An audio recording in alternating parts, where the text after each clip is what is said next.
Hello students, छात्रों। आज हम लिंग, विद्यालय एवं समाज, जेंडर, स्कूल एंड सोसाइटी विषय के अंतर्गत अध्ययन करेंगे। छात्रों, आज हम अध्ययन करेंगे लिंगीय विभेद, जेंडर वाइज। जेंडर वाइज क्या है? लिंगीय विभेद क्या है? ये जो लिंगीय विभेद है, ये वर्तमान ही नहीं, प्राचीन काल से लिंगीय विभेद चला आ रहा है। अगर हम शैक्षिक अवसरों की समानता की बात करें तो देखते हैं कि सबसे पहले हमारा ध्यान स्त्री शिक्षा की ओर जाता है। हमारे समाज में बालिकाओं को वह स्थान नहीं दिया जाता जो कि एक बालक को दिया जाता है। प्रत्येक दंपत्ति की इच्छा होती है कि उसके पास पुत्र हो। पुत्र प्राप्ति की इच्छा इतनी प्रबल हो गई है कि आजकल लोग पहले ही भ्रूण परीक्षण के द्वारा यह पता लगाना चाहते हैं कि उनके यहाँ पुत्र पैदा होगा या पुत्री। जन्म के बाद से ही लोग पुत्र तथा पुत्री में भेद करते हैं तथा उनका लालन पालन भी समान रूप से नहीं करते हैं। बालिकाओं को समाज का एक वर्ग तो पढ़ाना चाहता है, परंतु दूसरा नहीं। कुछ लोग बालिका को अगर पढ़ने भेज भी देते हैं तो बीच में ही उसकी पढ़ाई रोक देते हैं।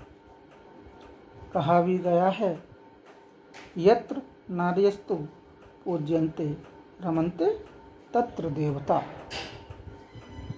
हमें बालक तथा बालिकाओं में भेदभाव नहीं करना चाहिए।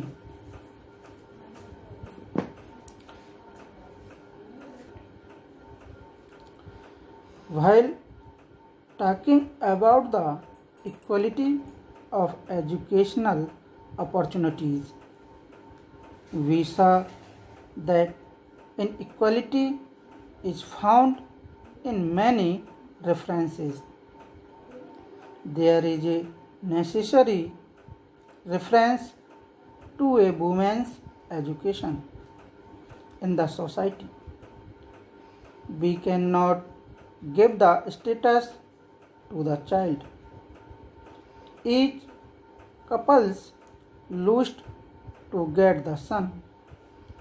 Some people already we convinced by the embryo testing after birth.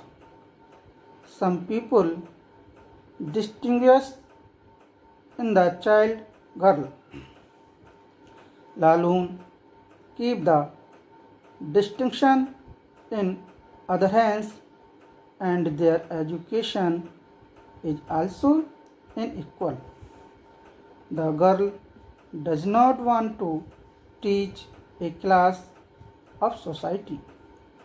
When reading reads, then stops studying in the middle. Next point है अपना लिंग का अर्थ, मीनिंग ऑफ जेंडर। मनुष्य दो रूपों में जन्म लेता है, स्त्री तथा पुरुष, जिसे प्रारंभिक अवस्था में बालक तथा बालिका कहते हैं। बालक तथा बालिका की शारीरिक रचना ही भिन्न नहीं होती, बल्कि उसकी रुचियों तथा क्रियाकलापों में भी भिन्नता होती है। अगर हम जैविक रूप में लिंग को परिभाषित करते हुए कहा जाता है कि जब स्त्री तथा पुरुष के XX गुणसूत्र मिलते हैं तब बालिका का निर्माण होता है, और जब स्त्री तथा पुरुष के XY गुणसूत्र मिलते हैं तो एक बालक का निर्माण होता है। एक स्त्री के अंदर XX तथा एक पुरुष के अंदर XY गुणसूत्र पाए जाते हैं। जैसा कि आपने ये नीचे डायग्राम जो बना हुआ है उस डायग्राम में देख रहे हैं। डायग्राम में पूरा लिखा हुआ है पुरुष में पाए जाने वाले गुणसूत्र यानी मेल क्रोमोसोम्स XY और महिला के गुणसूत्र XX। X और X मिलता है तब बालिका का निर्माण होता है, और X और Y मिलते हैं तब बालक का निर्माण होता है। ओके स्टूडेंट्स, अतः स्पष्ट है कि लिंग निर्धारण में स्त्री तथा पुरुष की इच्छा का कोई प्रभाव नहीं पड़ता। इसमें किसी का कोई दोष नहीं होता, परंतु समाज में स्त्रियों को ही दोष दिया जाता है कि वह पुत्र पैदा नहीं कर सकी, जबकि लिंग का निर्धारण पुरुष के गुणसूत्र के आधार पर होता है, न कि स्त्री के गुणसूत्र के आधार पर। समाज में लिंग के आधार पर भेदभाव किया जाता है। बालिकाओं की अपेक्षा बालक को अधिक महत्व दिया जाता है। स्त्री पुरुष के लिंग निर्धारण में जैविक तथा शारीरिक स्थितियों के साथ साथ सामाजिक तथा सांस्कृतिक बोधों को भी समझना आवश्यक है।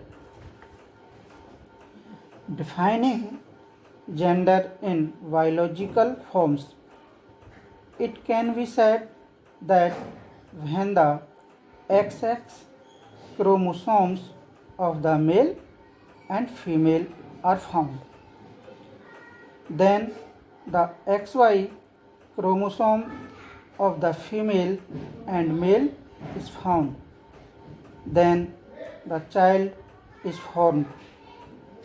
It is clear that biological determinants are important in the determination of sex, but for this there is no effect of any desire of either man or woman. Sex determination is involuntary rather than the result of voluntary action of the body. Therefore, no one can be blamed for this. Okay students, thank you very much.